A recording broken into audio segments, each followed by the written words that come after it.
The soft hum of the dishwasher filled the quiet of my evening. Ember, my wife of 10 years, was upstairs, supposedly working on a presentation. I gently swirled the last bit of Cabernet in my glass. The rich taste brought a familiar comfort as I stood in our beautifully remodeled kitchen. We had put our hearts, energy, and a large part of our savings into this house. It was our dream home, a symbol of our shared future. Or at least that's what I believed. Suddenly, my phone buzzed on the counter. It looked like a wrong number, judging by the unfamiliar area code. I almost ignored it, but curiosity, that sneaky little feeling, got the better of me. I tapped the message. It was a photo message. It was Ember, without a doubt, but not the Ember I knew, not the woman who was supposedly upstairs working. This version of Ember was completely naked, posing in a seductive way. Her eyes were filled with a desire I had never seen directed at me. Her lips were slightly open, as if whispering a silent invitation. My stomach turned. A wave of heat rushed through me, and the soft hum of the dishwasher faded beneath the pounding in my ears. My hands shook as I read the message that came with the photo. "Ice, I can't wait to feel you inside me again, baby. Meet me at the usual place." The usual place. The shock quickly turned into burning anger. I scrolled through my text history and found the number she had meant to send it to. It belonged to a contact named Tom. That name echoed in my head like a sour note in the melody of my life. My first instinct was to confront her, to yell, to lose control. But something stopped me. Cold, sharp calmness took over. I didn't just want answers. I wanted solid proof. And more than anything, I wanted quiet revenge. In the days that followed, I moved through the house like a ghost, present but empty. I watched Ember closely, looking for signs of guilt, any hint of a lie in her smile. But she was perfect, playing the part of a loving, loyal wife with ease. The contrast between the woman in that photo and the one in front of me only fueled my determination. So I started following Tom. It wasn't hard.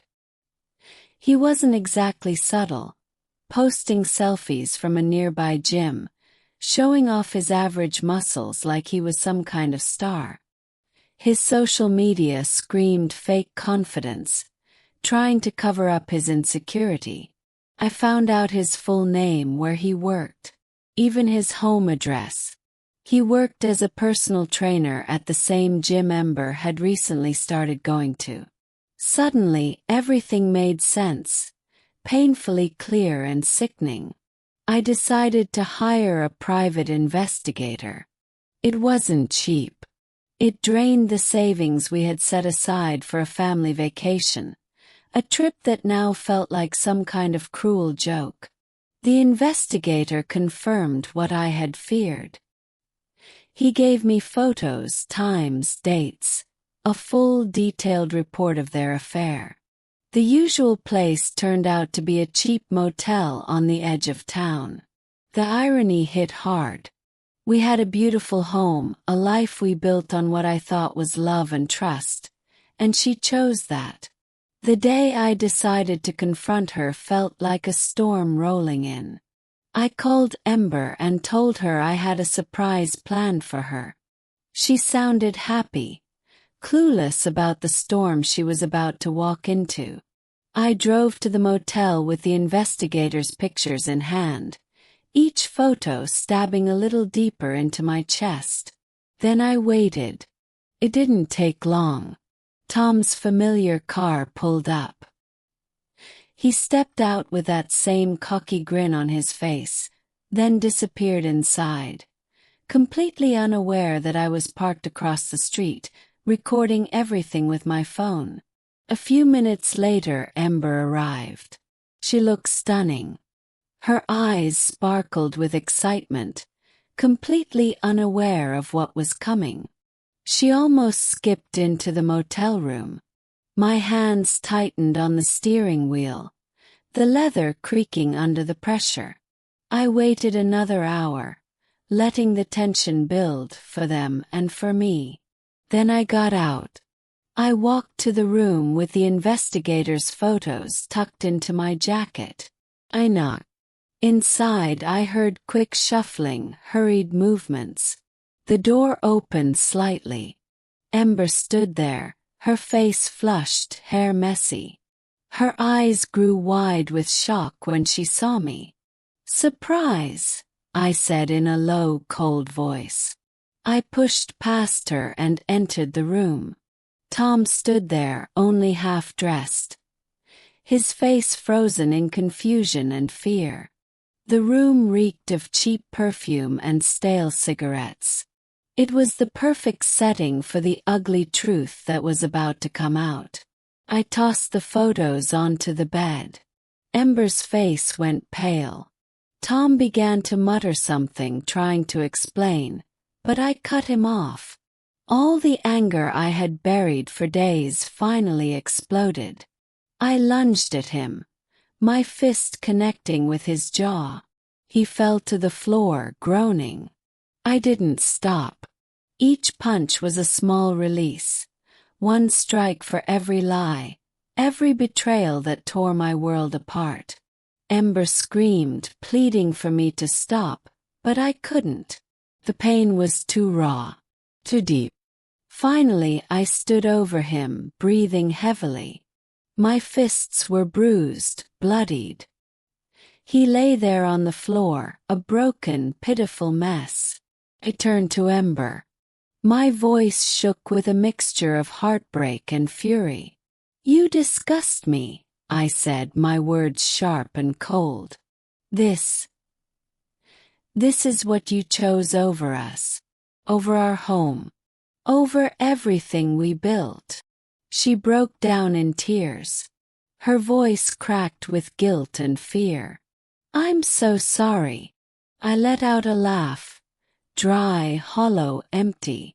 "Sorry doesn't even come close," I said.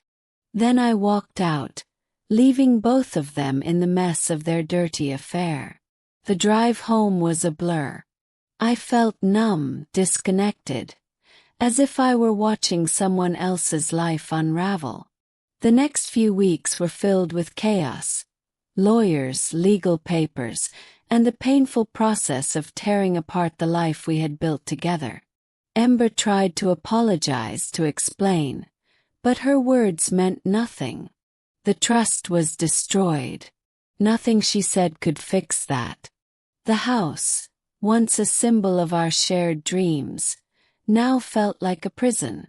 So I sold it and took only what was mine. I cut all ties with Ember and didn't let her back into my life. I later found out that Tom lost his job at the gym. His name was ruined, and he quietly left town in shame, a walking reminder of Ember's betrayal. There was a small, bitter satisfaction in seeing him fall. But it didn't take away the pain in my chest. Healing wasn't easy. Some days I was overwhelmed by anger. Other days the sadness felt unbearable. And there were times when the loneliness almost consumed me. But little by little I began to rebuild.